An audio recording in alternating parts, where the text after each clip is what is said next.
AFP tweet. Pinterest email send text message print. Matthew McConaughey is calling for change.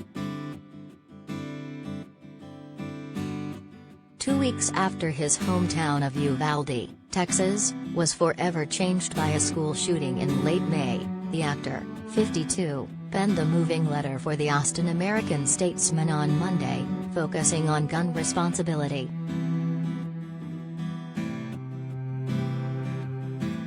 Noting that he is a father and a gun owner, the son of a kindergarten teacher, and a Texan from Uvalde in the opening of his op-ed, McConaughey also explained that he is a defender of the Second Amendment, stating, "I don't support gun control.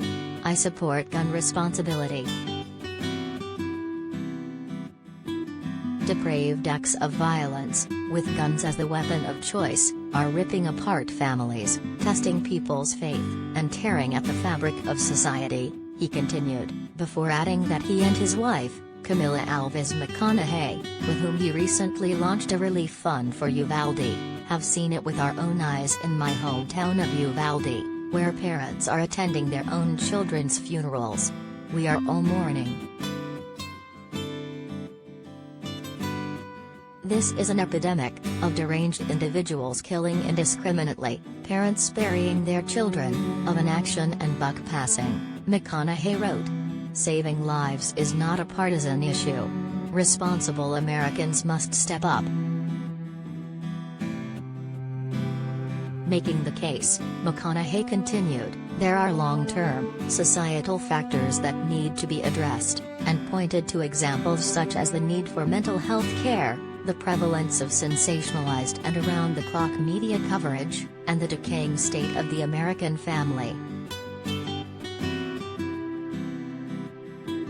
The star said each seemed to be present to some degree in the profiles of each individual who commits a mass shooting. But, noting, however, that we don't have the luxury of time, the Academy Award winner said that society must focus on today, on a window of tragic opportunity that has opened ever so slightly.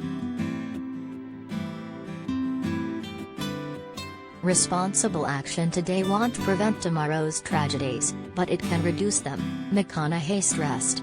That is a worthy and achievable goal to which we should all commit. McConaughey wrote that he supports several changes in gun policy. First, all gun purchases should require a background check. 88% of Americans support this, he said, linking to an article from The Hill backing his statement.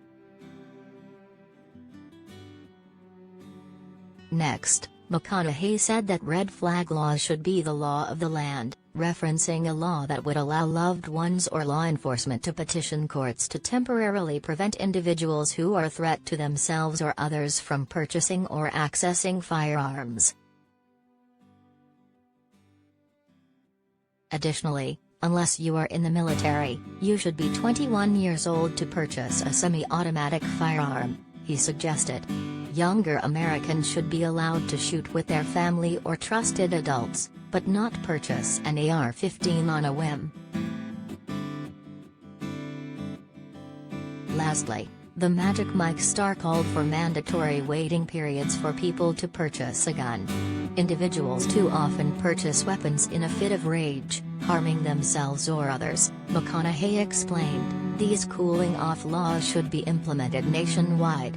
A short delay to purchase a new gun is an acceptable hurdle for responsible gun owners. Concluding the essay, McConaughey said that he understands there is no way to stop violence caused by guns, but action must be taken today to save lives in the future. These policies won't solve all of our problems. We won't be able to eradicate gun violence. But we can make it harder for deranged people to kill and for those struggling to take their own lives with a gun, he said. If responsible solutions can stop some of this tragedy of gun violence from striking another American community, they're worth it, McConaughey continued. And we don't have to destroy the Second Amendment to do it. Our loved ones' lives depend on it. Matthew McConaughey meets with victims' families in his hometown of Uvalde, Texas, after school shooting. McConaughey has been actively involved with gun safety following the Uvalde school shooting, which killed 21 people, 19 children and 2 adults. Alongside the launch of his and his wife's Just Keep Living Foundation's Uvalde Relief Fund, the actor previously called for change in a heartfelt statement and recently paid a visit to the community with Representative Tony Gonzalez at the Uvalde Civic Center.